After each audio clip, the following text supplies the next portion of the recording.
So Blue Lock, it's dropped. I had some thoughts about it when it first came out, but I didn't want to say anything because I said, you know what? Let me give this show a chance because I won't lie, I was part of that group. I was part of the group on TikTok that would just mindlessly hate on it because it was another sports hype anime.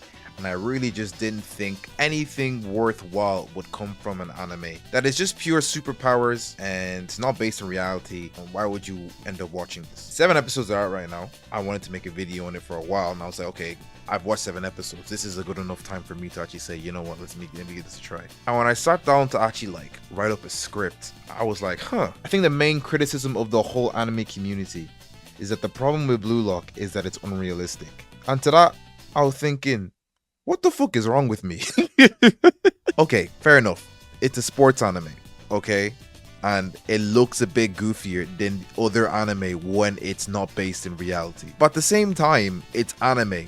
And to take even a further step back, it's animation. What kind of animator wants to actually base their animation in reality?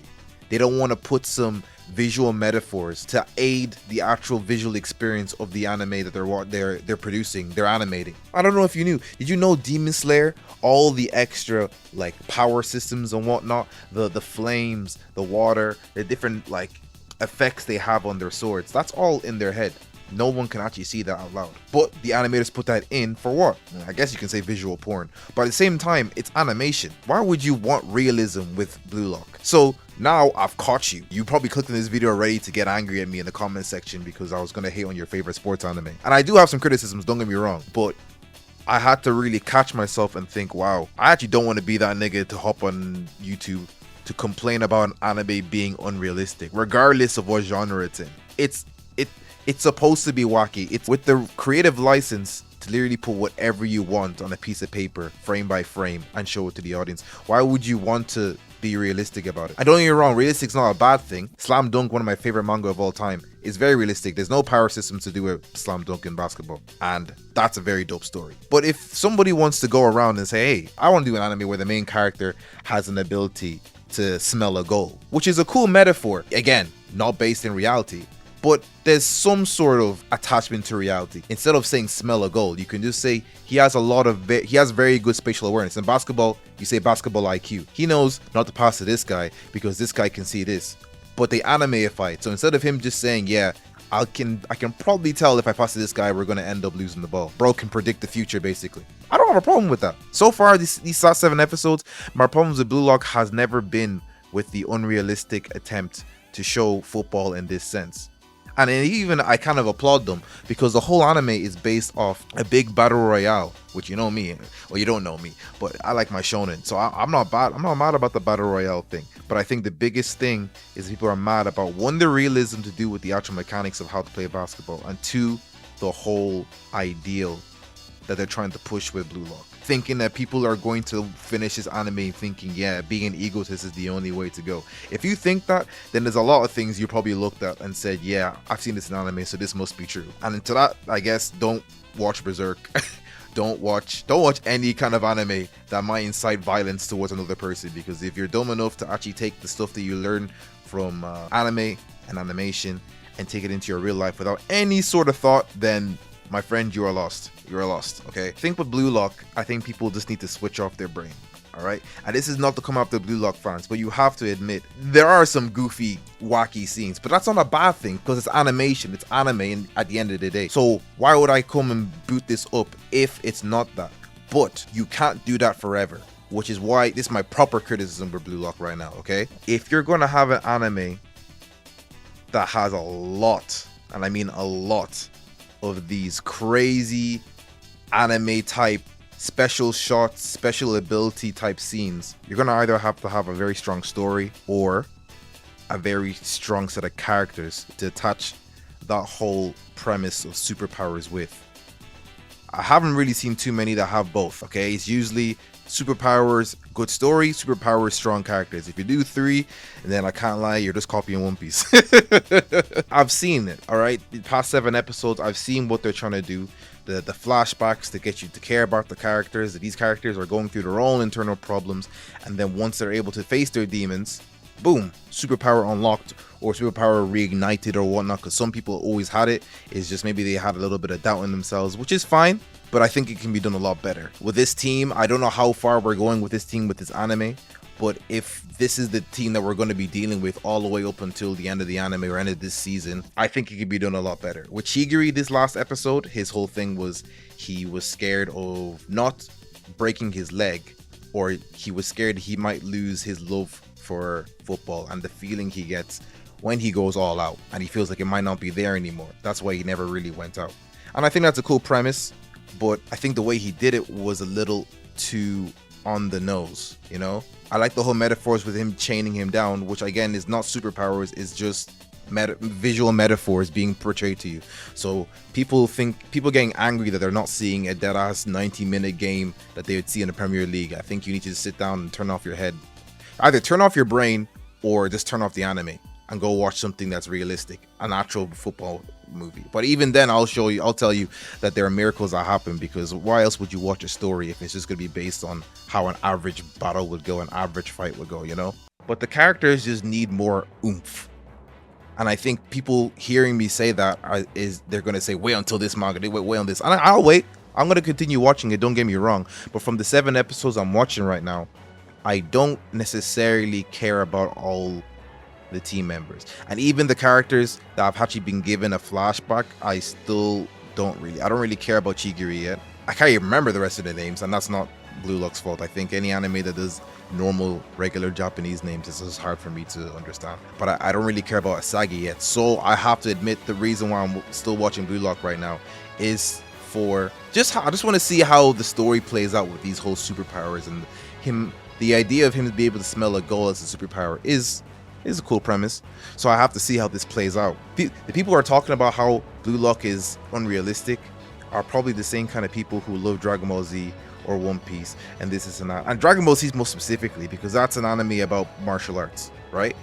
But you know yourself that martial arts kind of gets put to the side for the sake of superpowers, but you don't come after that. You're probably going to start talking right now like, oh, no, that's not a specifically martial arts manga. Okay, let's look at Baki. Because if you want to talk about unrealistic, if Blue Lock is a drop in a cup of water in terms of unrealism, Baki is an ocean of unrealism. But it's still cool to watch, because one, I don't think the story is his strongest part. I think it's his characters, and I think it's the actual fighting, just how unrealistic you can get. I think that's hype, and I think only animation can do that. So trying to put limits on this because for the sake of preserving the art of martial arts, preserving the art of football, that's not how football's supposed to be done. That's how martial arts is supposed to be done. Bro, shut up, man. This is literal anime. I don't think people get that. I think people need to actually look in the mirror and look at their favorite anime and say, does my anime do this? Does my anime go out of realism for a bit in order to tell a story that's extravagant and fantabulous and just wondrous? Because if not, then your anime might not even be that good, because I feel like that's the whole point of anime. The whole point of animation is to exaggerate the real. But like I said, my main criticism is the characters need to be really fucking solid for this anime to continue going. I want to believe the way people have been hyping up this Blue Lock manga, that it's not off pure hype, because then I'm just going to throw it away in the Kuroko no Basket bin, okay? And I say that to say that Kuroko no Basket also had these superpowers. They still had the plot of him become number one in their kind of spectrum, saying inside of the Inter High. And I was also young, so the superpowers thing was like crack cocaine for me at the time. But now I'm older, I'm kind of looking for themes, I'm looking for story-driven characters, I'm looking for like conflict within the character and see if he can overcome it, and how he overcomes is very, very important. I think 7 episodes is enough for me to make a point that this needs to be done a little bit better. And I know you guys probably getting angry that, you know, you're not giving up examples. So now I'm thinking, what is the perfect example of them not doing it in the manga, in the anime? I think they got the cool aspects of anime and the unrealism with the powers, but they kept the cliche flashbacks done in 1 episode. You already don't care about this character, and then they just show off him breaking through these barriers that apparently have been shackling him down for years, for the sake of introducing this character, and okay, that character's done, on to the next character that has some mental trauma that he needs to deal with so he can unlock his new power. Some anime can actually do it in a couple episodes, but it's not done this way whatsoever. I think it's better to draw it out. I think I would have enjoyed Chigiri a little bit more if I seen a little bit more of him and him struggling with this in the earlier episodes. I think we only got a little glimpse of it the episode beforehand, and then we got dumped with this episode. So, in conclusion, anime fans, stop pissing on any sports anime. Not all sports anime needs to be grounded in realism for you to enjoy it. If you want to see realism, go actually watch real life stuff. This is anime, this is animation, this is a world where little girls are 800 years old and grown women are 20 and 15 and 12. Okay, it's never been based in realism. The most popular manga, most popular anime have never been based in realism, no matter what their real counterpart is, whether it's fishing, whether it's soccer, whether it's football, whether it's basketball. So stop that. More so criticize the show for its story, its characters, and the mechanics of how they actually portray the characters, the story. I don't think that's going through your thick skulls. I feel like someone in the comment section is still going to come after me for defending Blue Lock. I don't even want to say it out loud because I know what that means for me if I post this online on TikTok or on YouTube. So to the Blue Lock fans, you need to stop hyping up this show, because if I find out that I watched 25 episodes and I didn't get enough character development, I didn't get enough story progression that was riveting, that like, if it's not up to par, then your superpowers don't do that for me. And it doesn't do that for a lot of people over the age of 18, and they want something more than just sparky boom boom. If the 16 and 17 and 18-year-old boys, which I'm assuming is the ones that love this shit the most, want to get hype over testosterone boosting alpha male moves that the show does, then let them have it, okay? And if you are above that age and you like that stuff, you know what? You're fine with that too. It's just, I feel that when you get a little bit older, you're kind of looking for a little bit something more deeper. And if Blue Lock does that, fair enough. In the past 7 episodes, I think it can be done a little bit better than what it's been doing. I don't think the hate is deserved, but I also think there's fair criticism. I just think it needs to be redirected into something else. And then to the Blue Lock haters, stop watching anime. Or take a step back like I did and ask yourself if your favorite anime does something similar to this. And then you'll have a little bit of empathy, okay? All right. Thank you very much. Bye.